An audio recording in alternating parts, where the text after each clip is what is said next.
ये न ज्यादा गर्म है और न ज्यादा ठंडा।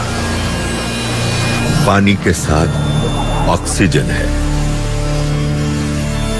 हमारा ये शांत और भरपूर ग्रह हमें पालता और हमारी रक्षा करता है, लेकिन ये शांति हमेशा कायम नहीं रहेगी।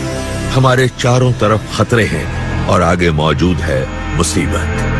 अगर हम अपने चारों तरफ नजर डालें तो हमें लगेगा कि ब्रह्मांड बड़ी सौम्य जगह है। यहाँ हल्की हवाएं चलती हैं, शानदार मौसम है, लेकिन ब्रह्मांड उथल पुथल वाली जगह है। ये काफी उग्र है। ये ब्रह्मांड एक खुशगवार और सुरक्षित जगह नहीं है। यहाँ होती है उल्काओं की टक्करें, solar flare, supernova, black hole और आपस में टकराती गैलेक्सीज, और ये सब बेहद ही खतरनाक और उग्र घटनाएं हैं। और इनके बीच मौजूद है पृथ्वी।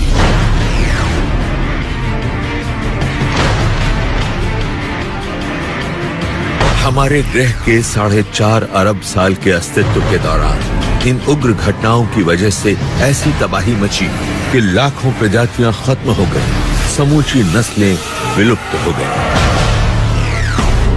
पृथ्वी पर टक्करों और अन्य जियोलॉजिकल प्राकृतिक प्रक्रियाओं की वजह से समूची नस्लें खत्म हो गईं, और आज यहाँ पेड़ पौधों और जीवों की जितनी प्रजातियां हैं उनसे ज्यादा का इन टक्करों के कारण सफाया हो चुका है। पूरी प्रजाति विलुप्त हो जाती है। ऐसा समय समय पर होता रहता है, और ऐसी घटना हुए काफी समय हो चुका है। ये पहले भी हुआ है और ये दोबारा भी होगा। समय गुजरता जा रहा है। हर गुजरते दिन के साथ अगला सामूहिक विलोपन एक कदम और करीब पहुंच जाता है, और हर नई खोज के साथ ब्रह्मांड थोड़ा और डरावना हो जाता है। नवंबर सन 2012 एस्ट्रोनॉमर्स ने एक नए ग्रह की खोज की। ये पृथ्वी से 100 प्रकाश वर्ष की दूरी पर था। ये जुपिटर से कम 4 गुना ज्यादा बड़ा था, और ये बेकाबू हो गया है। पृथ्वी और हमारे सोलर सिस्टम में मौजूद दूसरी चीजों के विपरीत ये ग्रह किसी सितारे का चक्कर नहीं लगाता। ये तो स्पेस में भटक गया है। जब मैं बचपन में साइंस फिक्शन मूवीज देखता था तो कभी कभार उनमें कोई अकेला भटकता ग्रह दिख जाता था। वो बिना किसी सितारे के स्पेस में घूमता रहता था, और मुझे ये बात बड़ी अजीब लगती थी। लेकिन फिर पता चला कि ऐसा वाकई हो सकता है। जब ग्रह बनते हैं तो ग्रेविटी की वजह से वो एक दूसरे के साथ इंटरैक्ट कर सकते हैं, और ये भी मुमकिन है कि जब हमारा सोलर सिस्टम बना तो ग्रहों को इंटरस्टेलर स्पेस में निकाल दिया गया। हमारी आकाश गंगा में 200 अरब तक भटकते तारे हो सकते हैं, यानी इनकी तादाद आसमान में मौजूद सितारों जितनी ही है, और हो सकता है इनमें से कोई एक हमारी तरफ बढ़ रहा हो। किसी और ग्रह के साथ हमारी पृथ्वी की टक्कर दूर की कौड़ी हो सकती है, पर क्या यह वाकई हो सकता है? सच तो यह है कि ऐसा पहले हो चुका है। हमारे एस्ट्रोनॉमर्स को कई सुराग मिले हैं, जिससे हमें ये पता चला कि सोलर सिस्टम में बहुत बड़े बड़े बदलाव हुए हैं। अगर आप हमारे ग्रहों को देखें तो आज उनकी गैर मौजूदगी में हमारा सोलर सिस्टम मौजूद न होता। मिसाल के लिए मर्क्यूरी ग्रह लोहे से बना तोप के एक छोटे गोले जैसा लगता है। इससे हमें पता चलता है कि शायद मर्क्यूरी के साथ एक जबरदस्त टक्कर हुई, जिसकी वजह से इसका ज्यादातर बाहरी चट्टानी हिस्सा और क्रस्ट इससे अलग हो गया। वीनस का घूमना एक बड़ी अजीब बात है। ये बहुत धीमी रफ्तार से घूमता है। ये बाकी ग्रहों के मुकाबले उल्टी दिशा में घूमता है। हमें लगता है ऐसा तभी हो सकता था अगर कोई चीज वीनस से इतनी जोर से टकराई हो कि इसका घूमना बंद हो गया और ये उल्टी दिशा में घूमने लगा। अगर आप यूरेनस ग्रह को देखें तो उसके सभी चंद्रमा उल्टी दिशा में घूमते हैं। ये कभी कभी सूर्य की परिक्रमा किसी बैरल की तरह करता है। इसके उत्तरी और दक्षिणी ध्रुव सूर्य की दिशा में होते हैं। किसी चीज ने इस प्लानिटरी सिस्टम को लगभग तबाह ही कर दिया था। ग्रहों से चीजें टकराती रही हैं, और पृथ्वी भी कोई अपवाद नहीं है। 4.5 अरब साल पहले एक युवा ग्रह पृथ्वी की कक्षा की तरफ आया। हमारी पृथ्वी यहाँ पर थी, और मार्स के आकार का एक ग्रह आया और पृथ्वी से टकरा गया जोर से। इन दोनों की टक्कर 40,000 किलोमीटर प्रति घंटा की रफ्तार से हुई, किसी गोली से भी 12 गुना ज्यादा रफ्तार पर। इस टक्कर से छोटा वाला ग्रह तबाह हो गया। पृथ्वी बच तो गई, मगर बस बाल बाल। इस टक्कर की कल्पना करना मुश्किल है। दो ग्रह आपस में टकराते हैं और इस टक्कर से पिघलकर एक हो जाते हैं। इतनी जबरदस्त टक्कर के बाद पृथ्वी की पूरी सतह ने तरल रूप ले लिया। जरा एक सक्रिय ज्वालामुखी की तली की कल्पना कीजिए। इसमें ठोस चट्टानों वाले द्वीप हों और हर तरफ से लावा निकल रहा हो। हमारे ग्रह की पूरी सतह ऐसी ही दिखती होगी। पृथ्वी पर कुछ समय के लिए पिघली हुई चट्टानों वाला वायुमंडल रहा होगा। ये दिखने में किसी नर्क जैसा लगता होगा। 40,000 किलोमीटर प्रति घंटा की रफ्तार से निकला मलबा पिघली हुई पृथ्वी के चक्कर काटने लगा। ग्रेविटी की वजह से यह मलबा एकजुट हो गया। इसके नतीजे में बना हमारा चंद्रमा। चंद्रमा के बारे में एक रहस्यमय बात यह है कि कुछ हिस्से ज्यादा सघन हैं और क्रस्ट वाला हिस्सा कम सघन। मार्च सन 2012 नासा का स्पेस क्राफ्ट ग्रेल चंद्रमा की पैमाइश कर रहा था और इसकी सतह, अंदरूनी ढांचे और ग्रेविटी की जांच पड़ताल कर रहा था। हम चंद्रमा की ग्रेविटी फील्ड को नाप रहे थे, लेकिन इसमें कुछ गड़बड़ लग रही थी। इसका निर्माण इस तरह नहीं होना चाहिए था। तो इस समस्या को सुलझाने का एक रास्ता ये नजर आया कि हो सकता है दो चंद्रमा रहे हों। इस टक्कर के बाद जो ढेर सा मलबा बचा हो सकता है उस मलबे से एक नहीं बल्कि दो चीजें बनी हो और फिर आपस में टकराकर एक हो गई हो। तो चंद्रमा एक नहीं बल्कि दो ऐसे चंद्रमा हैं जो आपस में टकराए और उनसे वो चंद्रमा बना जिसे हम आज जानते हैं। हमारा चंद्रमा हमारे ग्रह के इतिहास में सबसे विनाशकारी घटना के मलबे से बना। तबाही से ही नई रचना हुई, क्योंकि इस कॉस्मिक मलबे के ढेर के बिना पृथ्वी पर जीवन कभी पनप न पाता। चंद्रमा की ग्रेविटी नवजात पृथ्वी के महासागरों को खींचने लगी, जिससे जमीन के पोषक तत्व पानी तक फैले और इसने पृथ्वी की परिक्रमा को 6 घंटे से बढ़ाकर 24 घंटे प्रतिदिन कर दिया। इस शांत और उपजाऊ वातावरण में टक्कर के 1 अरब साल के बाद जीवन की शुरुआत हुई। अगर काफी समय पहले ग्रहों में टक्कर ना हुई होती तो आज चंद्रमा होता ही नहीं। तो बेशक ये हादसा बेहद तबाह करने वाला क्यों न रहा हो, लेकिन इसने पृथ्वी पर जीवन को पनपने में शायद मदद की होगी और उसके बाद कुछ 1 अरब साल के दौरान हमें भी विकसित होने में सहायता की होगी। लेकिन अतीत में जो चीज अच्छी साबित हुई वो आज बर्बादी ला सकती है। आप ये बिल्कुल नहीं चाहेंगे कि ग्रहों की टक्कर आज हो, क्योंकि उससे तो हमारा पूरा ग्रह ही खत्म हो जाएगा। आप परमाणु हथियारों से भी इसकी तुलना नहीं कर सकते। ये तो अरबों परमाणु हथियारों के बराबर होगा। ये धमाका पृथ्वी की कई किलोमीटर मोटी परत को पिघलाने के लिए काफी होगा। इससे पृथ्वी पर तमाम जीवन का सफाया हो जाएगा और ये इस ग्रह की शुरुआत फिर से करने जैसा होगा। तो क्या ये बुरा सपना एक हकीकत बन सकता है? इस समय पृथ्वी से सबसे करीब मौजूद भटकते ग्रह भी खरबों किलोमीटर की दूरी पर है और हमारे पड़ोसी ग्रह शांत होकर अपनी अपनी स्थिर कक्षाओं में बैठ गए हैं। अभी हाल फिलहाल तो ग्रहों की टक्कर होने वाली नहीं है, लेकिन ग्रहों की ग्रेविटी एक दूसरे के साथ छेड़खानी करके उनकी कक्षाओं को बदलती रहती है। तो अगर आप समय की घड़ी को अरबों साल आगे ले जाएं, तो ये बिल्कुल मुमकिन है कि ग्रहों की टक्कर एक बार फिर हो सकती है। लेकिन फिलहाल बहुत लंबे समय तक इस बारे में चिंता करने की जरूरत नहीं है। 4 अरब साल पहले एक जबरदस्त टक्कर की वजह से पृथ्वी पर जीवन मुमकिन हो पाया और 2 अरब साल बाद ये जीवन खुद ही खुद को तबाह करने पर आमादा है।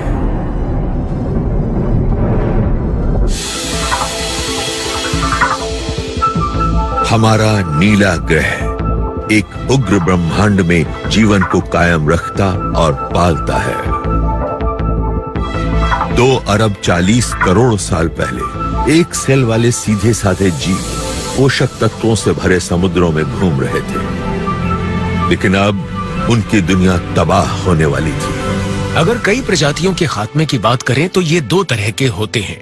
एक खतरा बाहरी स्पेस से होता है, जबकि दूसरा खतरा हमारे पृथ्वी ग्रह पर ही मौजूद है।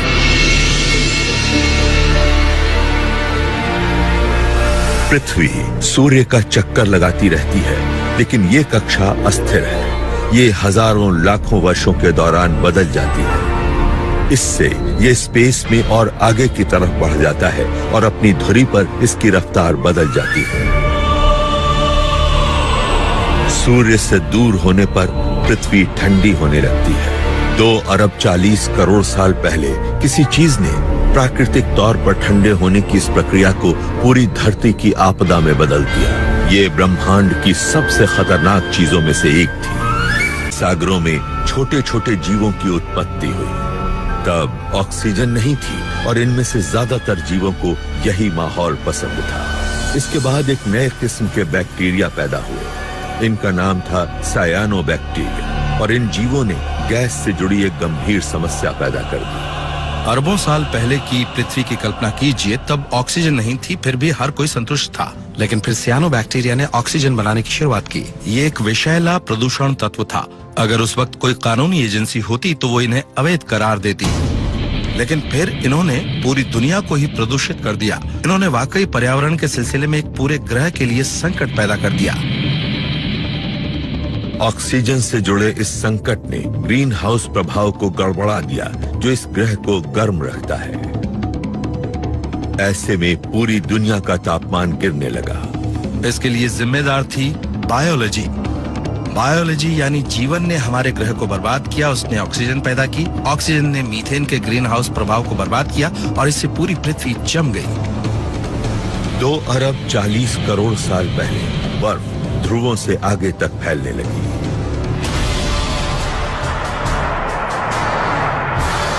सूरज की धूप इस ग्रह को गर्म करने के बजाय बर्फ पर से रिफ्लेक्ट होने लगी। तापमान के गिरने से और बर्फ बनी। इससे और ज्यादा धूप स्पेस की तरफ रिफ्लेक्ट हुई और फिर सर्दी का ये सिलसिला आगे बढ़ता ही गया। बर्फ अपने पैर फैलाती रही। तापमान गिरता रहा। नीला ग्रह सफेद हो गया। पृथ्वी बर्फ का गोला बन गई। कमाल की बात है कि इसके बाद के अरबों वर्षों में ऐसा एक बार नहीं, कम से कम 3 बार हुआ होगा और इस दौरान पृथ्वी सूर्य का चक्कर लगा रही थी।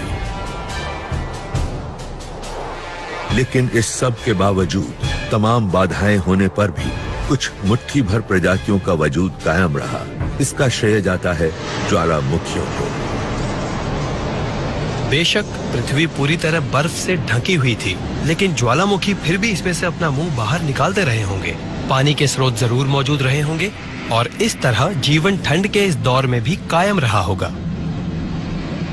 हम जानते हैं कि ऐसा हो सकता है क्योंकि आज ऐसे जीव हैं जो पृथ्वी के सबसे बेरहम पर्यावासों में जिंदा रह लेते हैं, जैसे कि बर्फीली गुफाएं और ग्लेशियर। उन्हें बस चट्टानें, पानी और थोड़ी सी धूप चाहिए। मेरे ख्याल से बेशक पृथ्वी बर्फ की गेंद बन चुकी थी, लेकिन बर्फ से ढके होने के बावजूद कुछ ऐसी जगहें थीं जहां बर्फ इतनी पतली थी कि रोशनी उसके अंदर पहुंच पाती थी, और ऐसी जगहों पर बर्फ के नीचे ये जीव बड़े आराम से पनप रहे थे। और इस पूरे दौर में वो ज्वालामुखी कार्बन डाइऑक्साइड उगलते रहे जिन्होंने जीवन को कायम रखने में मदद की थी। ग्रीन हाउस गैस के बढ़ने से वायुमंडल गर्म होने लगा और फिर 64 करोड़ साल पहले बर्फ की गेंद जैसी लगने वाली पृथ्वी का ये दौर खत्म हो गया और जिंदा बचे जीवों ने एक नई दुनिया में कदम रखा। जब पृथ्वी का बर्फ की गेंद की तरह दिखने वाला दौर खत्म हुआ तो हालात दिलचस्प हो गए। जीवन के लिए बहुत सारे अवसर पैदा हो गए। पानी बहने लगा, बर्फ पिघलने लगी, जो ऑर्गेनिक सामग्री सड़ नहीं रही थी वो जमा होने लगी। तो आप कल्पना कर सकते हैं कि इस दौर में ढेर सारा विकास होने लगा। इस बीच सायानोबैक्टीरिया और भी ज्यादा ऑक्सीजन बनाने लगे। अब दूसरे जीवों को इसमें सांस लेना सीखना था या दम तोड़ना था। कई जीवों ने यह तय किया कि ये जहर उपयोगी हो सकता है। ये ऊर्जा से भरा था और इससे उन्हें ऊर्जा का एक स्रोत मिला जो इतना ताकतवर था, उसके जरिए बड़ी बड़ी पेचीदा संरचनाएं बनाई जा सकती थीं। Puff animal. बर्फ के गोले जैसी दिखने वाली पृथ्वी पर्यावरण के नजरिए से बर्बाद थी और विकास प्रक्रिया के हिसाब से कामयाब। अब यहाँ पेचीदा जीव पनपने लगे, लेकिन इनमें से ज्यादातर जीव इससे आगे कभी पनपने वाले नहीं थे। किसी चीज ने इनकी रफ्तार को थाम दिया ये था ब्रह्मांड में मौजूद सबसे ताकतवर हथियार और इसने पलक झपकते ही हमला कर दिया।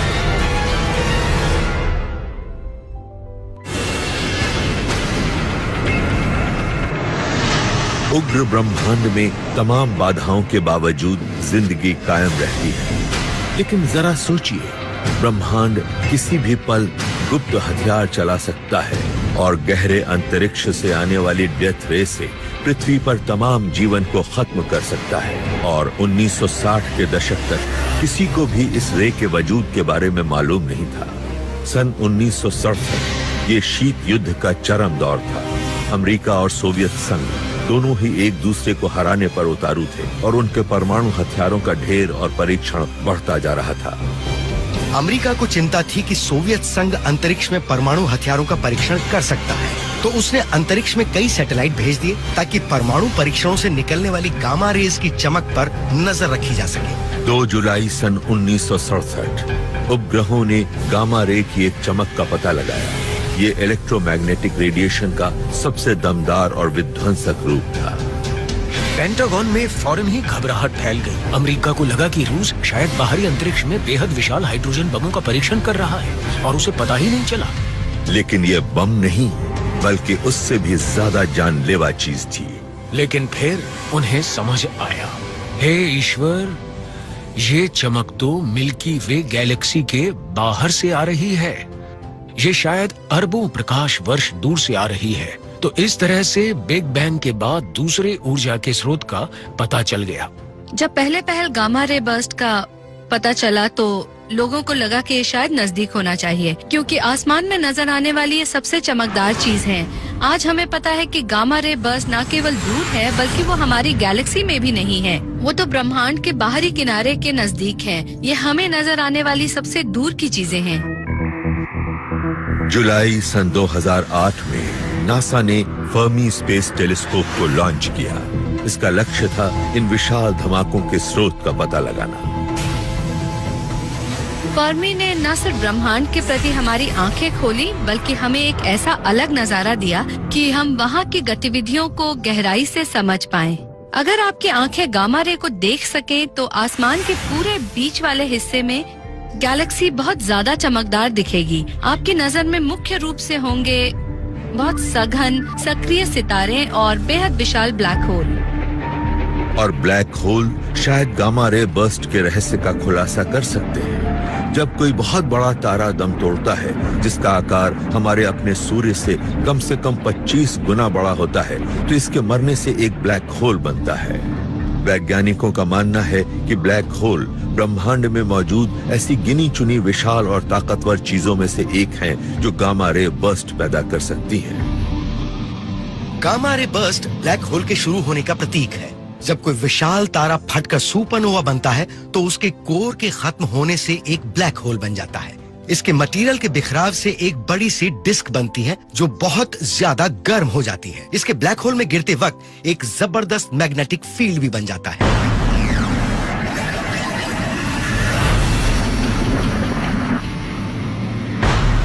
सितारे के घूमते अवशेष ब्लैक होल की तरफ बढ़ने लगते हैं। इनकी रफ्तार प्रकाश की गति जितनी हो जाती है और तापमान लाखों डिग्री सेल्सियस। जबरदस्त इलेक्ट्रोमैग्नेटिक फोर्स के कारण ऐसा कुछ मैटर बाहर की तरफ गिरता है। ये ब्लैक होल के विशाल मैग्नेटिक फील्ड के साथ साथ ऊपर नीचे उछलता है। ये मैटर शुरुआती विस्फोट से निकले मलबे से टकराता है। तेज रफ्तार वाली इन टक्करों से जबरदस्त ऊर्जा पैदा होती है और यही होती है gamma ray burst. Gamma ray burst बहुत दिलचस्प चीज है। आप पूरे ब्रह्मांड में इनका अध्ययन कर सकते हैं क्योंकि ये बहुत चमकदार हैं। लेकिन अगर आप इन्हें पृथ्वी के करीब ले आएं, जैसे कि पृथ्वी से 6000 प्रकाश वर्ष की दूरी पर, तो ये बहुत ज्यादा विनाशकारी हो जाती हैं। ये बीम इतनी बड़ी होती है कि अगर कोई गामा रे बर्स्ट पृथ्वी के करीब वजूद में आती है तो पृथ्वी तक पहुंचते पहुंचते ये इतनी चौड़ी हो जाएगी कि ये हमारे पूरे सोलर सिस्टम को ही निगल लेगी। अगर आप पृथ्वी पर खड़े हों और ऊपर की तरफ देखें तो आपको चमकदार रोशनी दिखेगी और इससे पहले कि आप पूछें कि ये क्या है, आपका वजूद खत्म। अंतरिक्ष से गुजरने वाली इस बीम में इतनी ताकतवर एनर्जी होती है कि ये उतनी दूरी से भी पृथ्वी पर बहुत आसानी से आग लगा देगी। ये पृथ्वी के वायुमंडल को खत्म कर देगी, महासागर उबलने लगेंगे, इससे चट्टानें भी पिघल जाएंगी। इसे तो महाविनाश से भी बड़ा महाविनाश कह सकते हैं। ये हालात सबसे खराब होंगे, लेकिन अगर गामा रे बर्स्ट और भी दूरी से पृथ्वी से टकराती है तो क्या हम बच जाएंगे? लोग पूछते हैं क्या होगा अगर कोई गामा रे बर्स्ट 6000 प्रकाश वर्ष की दूरी तक के दायरे से पृथ्वी से टकराती है। असल में ये सही सवाल नहीं है। पृथ्वी के इतने नजदीक गामा रे बर्स्ट हो चुके हैं और ऐसे बर्स्ट की वजह से पृथ्वी पर कई जीवों का विलोपन भी शायद हो चुका है। पृथ्वी जब बर्फ के गोले जैसी थी, उसके 20 करोड़ साल बाद महासागरों में पेचीदा जीवन की भरमार थी, लेकिन 44 करोड़ साल पहले ऐसे 85% जीव खत्म हो गए और शायद इनकी जान ली होगी किसी एक विनाशकारी गामा रे बर्स्ट ने। इस धमाके ने महासागर की ऊपरी परतों को भेद कर सतह के नजदीक रहने वाले जीवों की जान ले ली होगी और ज्यादा गहराई पर रहने वाले जीव इस शुरुआती कत्लेआम से बच गए, लेकिन ज्यादा समय तक के लिए नहीं, क्योंकि इस धमाके से पृथ्वी की ओजोन परत भी तबाह हो गई, जिससे सूर्य का घातक अल्ट्रावायलेट रेडिएशन पृथ्वी तक पहुंचा। एसिड की बारिश की शुरुआत हुई और पूरी दुनिया में तापमान गिर गया। 5 लाख साल से ज्यादा के बाद गामा रे बर्स्ट के दौरान बच जाने वाले जीव उसके बाद के प्रभावों से मारे गए। अगर गामा रे बर्स्ट अतीत में जीवन का सफाया कर चुके हैं तो भविष्य में भी ऐसा हो सकता है और एस्ट्रोनॉमर्स को लगता है कि ऐसा अगला धमाका खतरनाक ढंग से अस्थिर एक सितारे WR-104 से हो सकता है। WR-104 किसी बुरे सपने जैसा है। ये एक ऐसा तारा है जो एक गामा रे बर्स्टर बन सकता है और ये हमें ही नुकसान पहुंचाएगा। हम यकीनन WR-104 का निशाना बन सकते हैं। ये एक नहीं बल्कि एक दूसरे का चक्कर काट रहे 2 विशाल तारे हैं। इन तारों के दम तोड़ने से एक विशाल धमाका होगा, जिससे एक ब्लैक होल बनेगा और गामा रेज निकलेंगी। ये तारा करीब 8000 प्रकाश वर्ष दूर है, यानी हम इसके मारक दायरे के अंदर हैं। तो हो सकता है कि आप किसी दिन अपने कपड़े धो रहे हो, तभी आप आसमान की तरफ देखें और अचानक आसमान से रेडिएशन की बारिश होने लगे। रेडिएशन की वजह से पृथ्वी की ओजोन परत खत्म हो जाती है। इससे एक जहरीला स्मॉग बनता है और हम सूरज की जानलेवा किरणों का शिकार बनने लगते हैं। तब जिंदगी खत्म होने लगेगी, पौधे झुलस जाएंगे, जो जीव जंतु पौधों पर निर्भर करते हैं वो भी मरने लगेंगे। इंसानी सभ्यता को बचने के लिए जमीन के नीचे जाना पड़ेगा। ये सब आपको शायद स्टार वॉर्स में पृथ्वी को तबाह करते डेथ स्टार जैसा लगे, लेकिन फर्क ये है कि डेथ स्टार वाली नौबत नहीं आएगी, गामा रे बर्स्ट वाली आ सकती है। हमारे ग्रह के पास सामूहिक विनाश का एक हथियार है। ये कभी भी फट सकता है और ये हमारे कदमों के नीचे छिपा हुआ है। अगर ये अपना असर दिखाए तो हमारे ग्रह के अंदर मौजूद गर्मी बहुत बड़े स्तर पर अपने रास्ते में आने वाली हर चीज का सफाया कर सकती है। जिस गामा रे बर्स्ट ने महासागरों में जीवन को तबाह किया होगा, उसके 20 करोड़ साल बाद जिंदा बचे रहने वाले जीव पृथ्वी पर बस चुके हैं।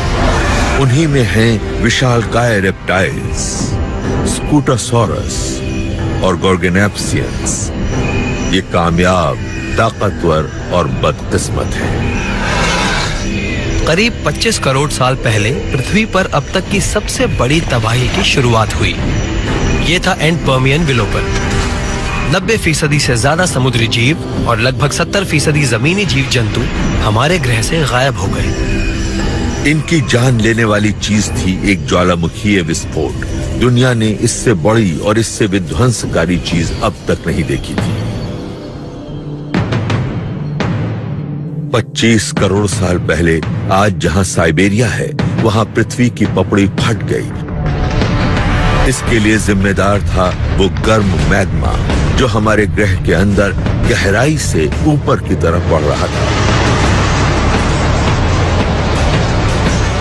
पृथ्वी में खुद अपने अंदर कुछ बहुत ही तबाह करने वाली चीजें पैदा हो सकती हैं। इन घटनाओं की अवधि लाखों साल हो सकती है और ये महाद्वीप के स्तर पर होने वाले बड़े ज्वालामुखी विस्फोटों की शक्ल में होती हैं। ये बसाल्ट यानी ज्वालामुखी घटनाएं होती हैं जो हमारे ग्रह के पूरे हिस्सों को बसाल्ट लावा से भर देती हैं। लावा 20 लाख साल तक निकलता रहा। ये लावा इतना था कि पूरा अमेरिका 300 मीटर की ऊंचाई तक लावा से ढक जाए और इसकी वजह से बहुत दूर दूर तक मौतें हुई, पृथ्वी के दूसरे हिस्से में और समुद्रों में गहराई पर भी। सवाल है क्यों? इसका जवाब पृथ्वी के सबसे ज्यादा ज्वालामुखीय गतिविधियों वाले देश में मौजूद है। यह है आइसलैंड। यहाँ ऐसा ही मगर छोटा विस्फोट सिर्फ 230 साल पहले हुआ था।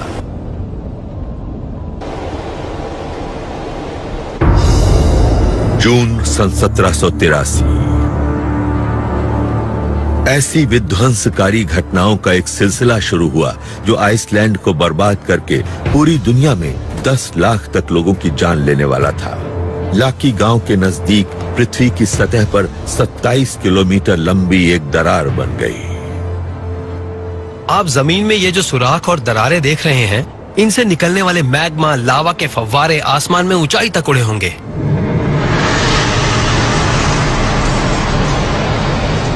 लाकी में जमीन से कितना लावा निकला होगा इसका अंदाजा देने के लिए बताता हूँ कि ये करीब 15 घन किलोमीटर ज्वालामुखी मैटर रहा होगा और ये काफी मटेरियल है। और लाकी का आकार ही इसे इतना खास नहीं बनाता, अहमियत इसके अंदर वाली चीज की है कि यहाँ से क्या निकला था, और वो खतरनाक चीज है क्योंकि इस विस्फोट के साथ बहुत सारी सल्फर गैस निकली थी और काफी फ्लोरीन भी, जो जहरीली गैसें हैं। सल्फर डाइऑक्साइड वायुमंडल में फैल जाती है। इसकी बूंदों से एक विशाल आईना बन जाता है जो सूर्य की गर्मी को पृथ्वी से दूर रिफ्लेक्ट कर देता है। ये बात साफ है कि लाकी जैसे किसी छोटे विस्फोट से भी जलवायु पर काफी बड़े और बहुत नाटकीय असर पड़ सकते हैं। उत्तरी अमेरिका में तब सबसे ठंडी सर्दियां रिकॉर्ड की गई थी और कहा जाता है कि मिसिसिपी तक जम गई थी। इसकी वजह से जापान में भी जबरदस्त सूखा पड़ा था। तो ऐसी खतरनाक गैसें वायुमंडल में छोड़ने वाले ज्वालामुखियों के प्रभाव पूरी दुनिया के लिए ही बहुत ही ज्यादा जानलेवा हो सकते हैं। अब जरा 25 करोड़ साल पहले साइबेरिया में हुए विस्फोटों की कल्पना कीजिए। ये विस्फोट लाकी से 2 लाख गुना ज्यादा बड़े थे और इनकी अवधि 10 लाख गुना ज्यादा थी। इन विस्फोटों से बहुत सारी गैस निकली। मौसम में चरम बदलाव आए। पहले वायुमंडल ठंडा हुआ, फिर गर्म हुआ। जमीन पर रहने वाले 70% जीव मारे गए। इनमें ताकतवर गॉर्गोनॉप्सियंस और स्कूटोसॉरस शामिल थे। लेकिन बदतरीन हालात तो अभी आने बाकी थे। महासागर गर्म हुए तो उनकी ऑक्सीजन घटी और वो निष्क्रिय हो गए। जहरीली एल्गी ने इन पर अपना कब्जा करके इन्हें हाइड्रोजन सल्फाइड से विषैला बना दिया। इससे 96% समुद्री जीव मर गए। फिर महासागरों पर बैंगनी रंग के सल्फा बैक्टीरिया ने नियंत्रण करके पानी को गुलाबी बना दिया। पृथ्वी संपूर्ण विलोपन के इससे ज्यादा नजदीक कभी नहीं आई थी। लेकिन 20 करोड़ साल के दौरान जिंदा बचने वाले जीव माहौल के मुताबिक ढलकर विकसित हुए। जीव जंतुओं का एक नया समूह उभरा। ये पृथ्वी पर देखे गए अब तक के सबसे बड़े आकार वाले और सबसे कामयाब जीव थे। ये थे डायनासोर। लेकिन इन्हें भी विलोपन का सामना करना था। कॉस्मिक हत्यारे ब्रह्मांड में मंडराते हुए पृथ्वी पर से जीवन का नामो निशान मिटाने का खतरा पेश करते रहते हैं। इन्होंने पहले भी हमला किया है और ये दोबारा भी ऐसा कर सकते हैं, और ऐसा इस शो के खत्म होने से पहले भी हो सकता है। 15 फरवरी सन 2013 सुबह के 9:42 साइबेरिया के शहर चेलेबिंस्क में सर्दियों का एक आम ठंडा दिन है। तभी अचानक 14,000 टन वजनी 20 मीटर व्यास वाला एक उल्का 67,200 किलोमीटर प्रति घंटा की रफ्तार से वायुमंडल में दाखिल होता है। ये करीब 29 किलोमीटर की ऊंचाई पर हवा में फटता है, जिससे एक ताकतवर ब्लास्ट वेव निकलकर खिड़कियों के शीशे तोड़ देती है। 7,000 इमारतों को नुकसान पहुंचता है और 1,500 लोग घायल होते हैं। अब सोचिए कि अगर ये उल्का साबुत पृथ्वी से टकराती तो क्या होता। हमने देखा कि रूस के ऊपर क्या हुआ। चेल्याबिंस्क के ऊपर वाली ये चीज पृथ्वी से टकरा सकती थी।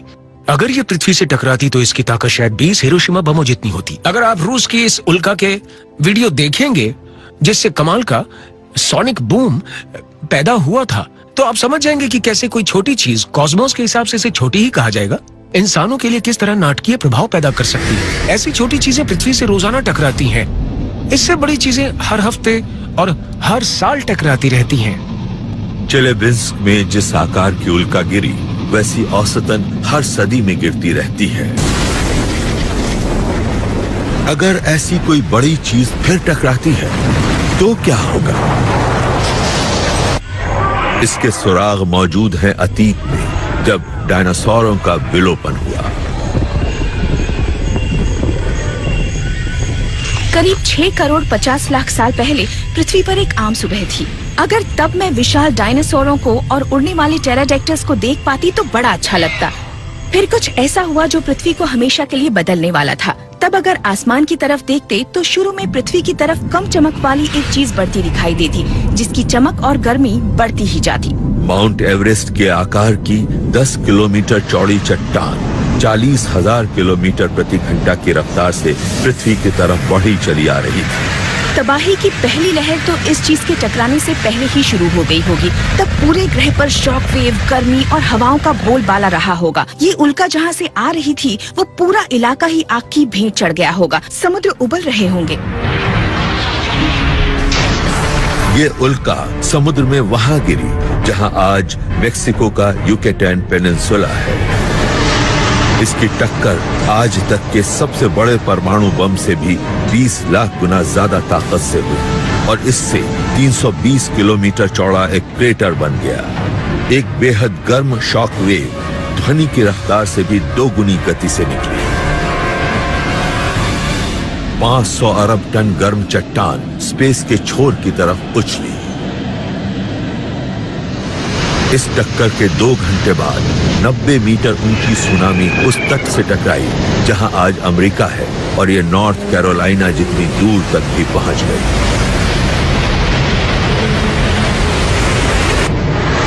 अगले कुछ घंटों और दिनों के दौरान मलबे की बारिश हुई जिससे पूरी दुनिया में आग लग गई। इसके बाद वाले हफ्तों और महीनों में इन आगों से निकलने वाला धुआं वायुमंडल में पहुंचने वाली धूल से जा मिला। वायुमंडल में इतनी ज्यादा चट्टानें और जलती हुई सामग्री पहुंच गई थी कि पृथ्वी की सतह दिखती ही नहीं होगी और सतह से कोई भी सूर्य को नहीं देख पाता होगा और ये हालात काफी लंबे समय तक कायम रहे होंगे। पुराने दौर में हुए इस महाविनाश से डायनासोरों का खात्मा हो गया। लेकिन इसके बिना हम भी यहाँ न होते। तब डायनासोर के दौर में हमारे पूर्वज शायद ऐसे रोएदार छोटे स्तनपाई जीव थे जिन्हें कोई डायनासोर आराम से खा सकता था। तो जब डायनासोर खत्म हुए तो इन छोटे रोएदार स्तनपाई जीवों का आकार बढ़ने लगा और इन्होंने डायनासोरों की खाली जगह लेनी शुरू कर दी। तो लगातार चलने वाली इस प्रक्रिया में एक जीव रूप ने दूसरे की जगह ले ली। इसे ही सर्वाइवल ऑफ द फिटेस्ट कहते हैं। हमारे नजरिए से विलोपन वाली ये घटना एक अच्छी चीज थी, लेकिन हमारे लिए ये एक छोटा सा पल था और भविष्य में और भी हादसे होने वाले थे। इनमें से एक हमें तबाह करने वाला था। जिस आकार की उल्का ने डायनासोरों की जान ली, अगले 100 साल में उसके गिरने की आशंका का अनुपात 5000 में से 1 है और ऐसा कभी भी हो सकता है। इस बात की पूरी संभावना है कि ऐसा अगले 10 मिनट में हो सकता है, लेकिन ये संभावना काफी कम है।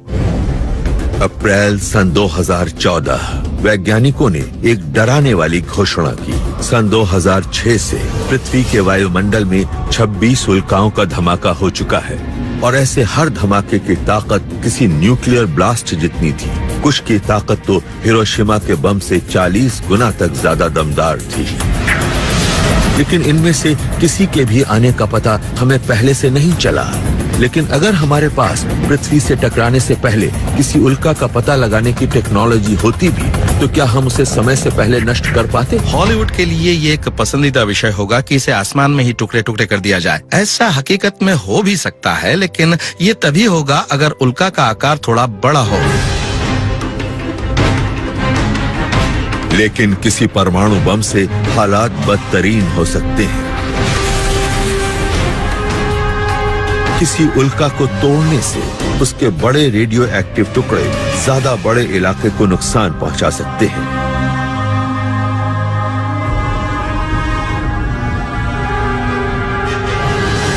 लेकिन तकनीकें और भी हैं, जैसे कि उल्का पर एक लेजर या सूरज की रोशनी डालना, जिससे एक आर्टिफिशियल कॉमेट्री जेट बनेगा। इससे उल्का की सतह पर मौजूद कुछ पानी और खनिजों के भाप बन जाने से इसकी दिशा बदल सकती है। एक और शानदार तकनीक है जो काफी दमदार है और हम इसे ग्रेविटी ट्रैक्टर कहते हैं। आप किसी छोटी उल्का के नजदीक किसी कम्युनिकेशंस सैटेलाइट के आकार के एक स्पेसक्राफ्ट को पार्क करें और इसके थ्रस्टरों का इस्तेमाल हम उल्का की सतह से जरा ऊपर मंडराने के लिए करें। फिर दोनों के बीच की ग्रेविटी की वजह से एस्टेरॉइड को बड़े आहिस्ता से दूसरी दिशा में मोड़ा जा सकता है। लेकिन फिलहाल ये तकनीकें अभी सिर्फ कागजों पर ही है। अगर ये हकीकत बन भी जाती है तो भी इन्हें अंतिम रूप देने में हमें कई महीने या कई साल लगेंगे। भटकते ग्रह, हिमयुग, गामा रे बर्स्ट, ज्वालामुखीय विस्फोट और उल्काओं की टक्करें, हम ब्रह्मांड की तरफ से भेजी गई बदतरीन चुनौतियों का सामना कर चुके हैं। लेकिन हमारी प्रजाति को फिर भी विलोपन का सामना करना ही पड़ेगा। ये सूर्य के उगने की ही तरह एक यकीनी बात है।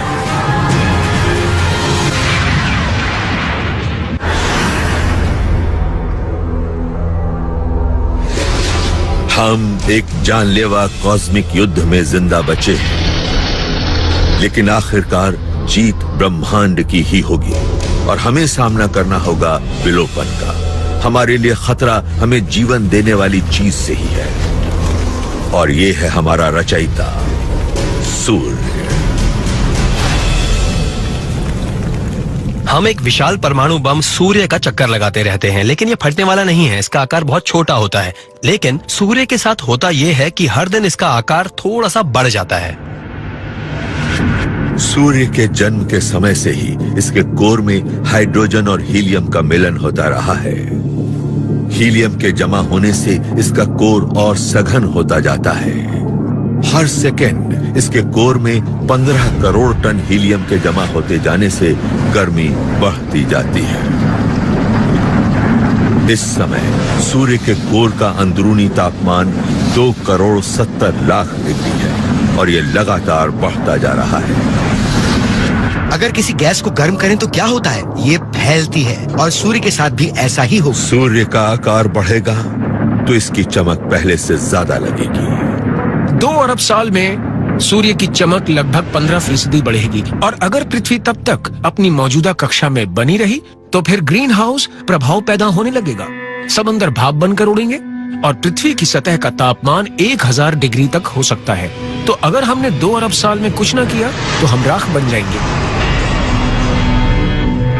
अगर तब तक हम पृथ्वी पर हुए तो खत्म हो चुके होंगे। हो सकता है किसी और ज्यादा सख्त जान प्रजाति को ढलने और जिंदा रहने का कोई तरीका मिल जाए, लेकिन समय उनके पास भी कम ही होगा।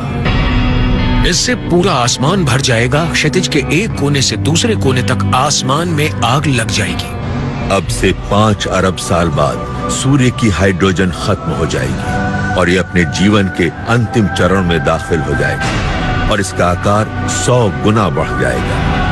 अब हमारा सूर्य किसी नाराज लाल विशाल तारे जैसा दिखेगा।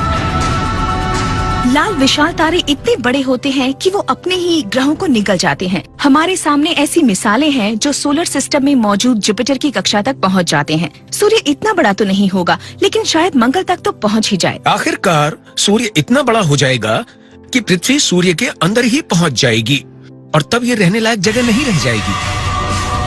इस विशाल लाल सितारे का फूला हुआ शरीर पृथ्वी को जज्ब कर लेता है। हमारा ग्रह भाप बनकर उड़ता रहता है और फिर ये एकदम तोड़ते तारे के अंदर गैस और धूल से ज्यादा कुछ नहीं रहता। सूर्य की मृत्यु सामूहिक विलोपन से जुड़ी चरम घटना होगी। इस बात की 100% गुंजाइश है कि ऐसा होगा।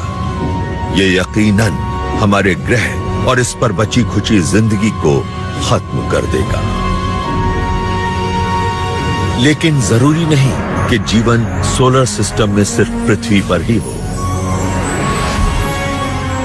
सूर्य की चमक बढ़ने से इंसान शायद ज्यादा दूरी पर बसने लगेगा।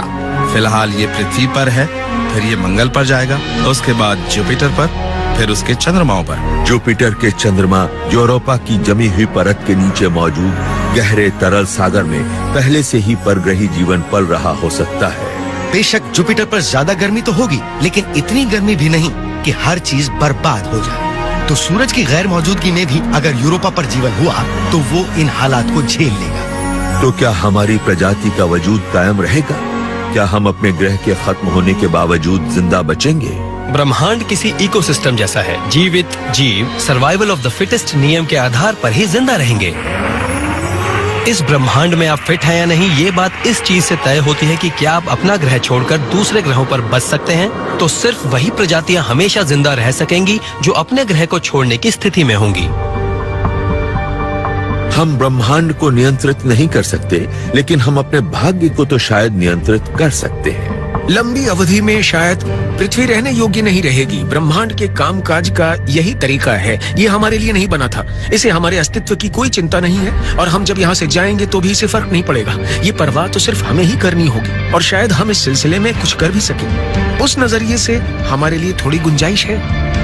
हमारा सबसे बड़ा खजाना है हमारी अक्लमंदी। ये 4 अरब साल के विलोपन और विकास प्रक्रिया का सार है और शायद ये बात हमें कुछ ऐसा करने का मौका दे जो हमसे पहले कोई और प्रजाति नहीं कर पाई है, यानी रचना और विनाश के चक्र को तोड़कर जिंदा बने रहना। आप और हम आज जो भी हैं, ब्रह्मांड के कामकाज के तरीके का परिणाम है। ब्रह्मांड उग्र है, ये गतिशील है, लगातार हमें बदलते रहने को मजबूर करता है। इसके नतीजे में हम बेहद विकसित और दिलचस्प जीव बन गए हैं। हम उस उथल पुथल का सीधा नतीजा हैं, जिससे हम बने हैं।